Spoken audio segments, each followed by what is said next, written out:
Okay, I've got a quick video here, or demonstrations, a few of them for the slackers that missed last Thursday's Zoom meeting, which, by the way, is going to be on Wednesdays from now on at 11 o'clock. If we get a few more people showing up. But so here I have a wire, and you might think, hey, aren't you just short-circuiting that thing? I am. The advantage is it's going to allow me to have a tremendous current through here, and it's easier to see what's going on. Notice that my compass right away is already pointing north. Okay, well, that happens to be the direction of north. That's this direction is pointing. And I'm going to put a wire right on top of the thing. I'm going to get that out of the way, hold this down for a moment, and sit the wire right on top. Watch what happens when I put a little current through the wire. You notice it goes perpendicular. Turn it off, it goes back to normal. Turn it back on, it goes perpendicular. It goes back to there, it goes there. If I turn up too much, I'm going to short the thing. I am shorting the thing out to be so much current. I'm going to flip my breaker there. So I'm going to keep the dial kind of down. But notice that it flips that. Now watch what happens when I put this on top. You see what happened? Now the north is pointing this way.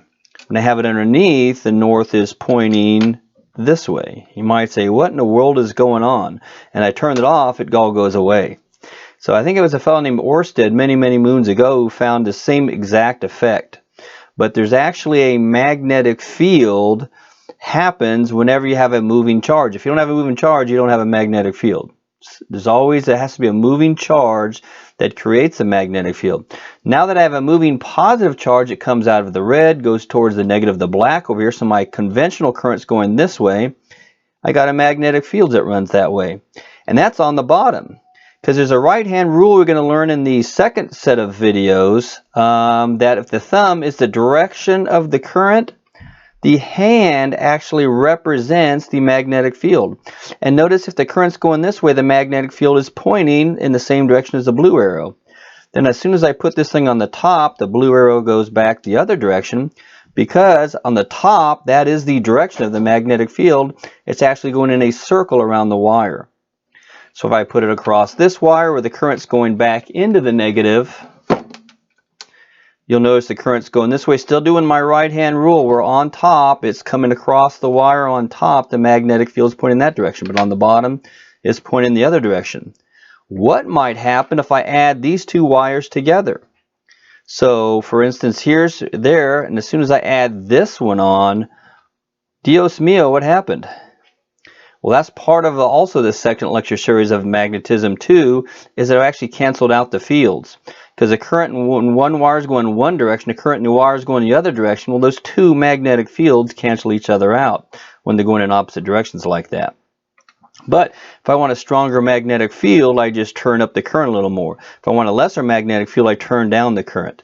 So the amount of charge moving determines how strong that magnetic field is. So if I want a really strong magnetic field, here's what I could do. I could get not just one of these. Well, I guess I should have showed you this. What would happen if I were to coil this together? If I were to coil this together, what would happen to the magnetic field? So now that I have three wraps all together, I got to move this down a little bit. So if I have three wraps all together, Peyton, would you mind shutting that door up there? Sure. Appreciate it. So now we're still lined up in the north, but as I plug this in, oops. As I plug this in, if I get them all going in the same direction, I need a longer wire for this. So if I get them all going in the same direction, I've got three wraps all together, and I turn on the juice, it actually makes a stronger magnetic field because right by this, they're all going in the same direction. Well, I want a really strong magnetic field. So I'm going to get rid of the wire making a coil. I'm going to use this sucker. So this is the same thing as the wire. I'm just going to hook onto one side. Current's going to wrap around in a circle and come out the other side. Okay? I'm going to flip this around this direction so it's easy. It's going to wrap underneath, and it's going to wrap in this direction around and come out over here. Okay? So put that on that side. Put this on this side, and so right now that's kind of pointing in that direction. As soon as I turn this on, oops, I don't have it even plugged in yet. But the thing is, it's already kind of lined up. But what we can do is look at it, we could examine the magnetic field around this thing. So the south end points to that, that's the south pole, it points to the north pole over here.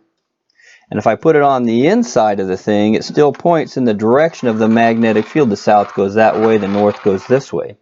But I have a fairly strong magnetic field, a strong enough magnetic field that if I have this nearby the thing, there's a slight little pull. Not a lot of pull. Let me turn this up. Ooh, there we go. So if I'm just pulling this out, then this is not a magnet, it's just a soft core material. And if I want to really do something spectacular, here's what I could do.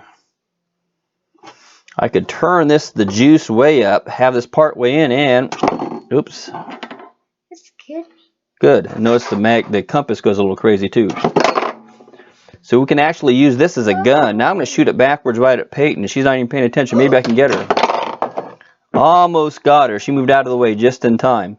So what happens is we can actually find the direction of this magnetic field pretty easily. Okay? So the way we can find the direction of this magnetic field is yet another right-hand rule. We've got 3 different right-hand rules.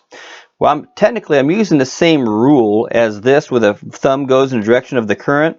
Because what happens as the current goes like this, I've got the magnetic field pointing in just the same direction that I showed you with the compass around each wire. So you have around each wire that loops around, I've got a little magnetic field. Well, they're all going in the same direction. So these are all adding together. So if I have 100 coils, that's 100 times the magnetic field, roughly. If I have 200 coils, because they're layered, that's 200 times the magnetic field. 3 layers, I'd maybe have 300 times the magnetic field. So the more wraps, the stronger the magnetic field I can get. So that's kind of complicated to find the north and south pole. So the last right-hand rule is where I actually use the solenoid rule. It's called a solenoid when you have a wrap of wires like this. When my hands wrap in the direction of the positive current, my thumb points to the north pole. That would mean when I turn this on, and it is on, that would mean that's the north pole, hence the south pole is pointing towards the thing. And the north pole is pointing this way because that's an actual south pole, which is opposite of my thumb. So that's the solenoid rule. It's a very quick way to find where your north and south poles are.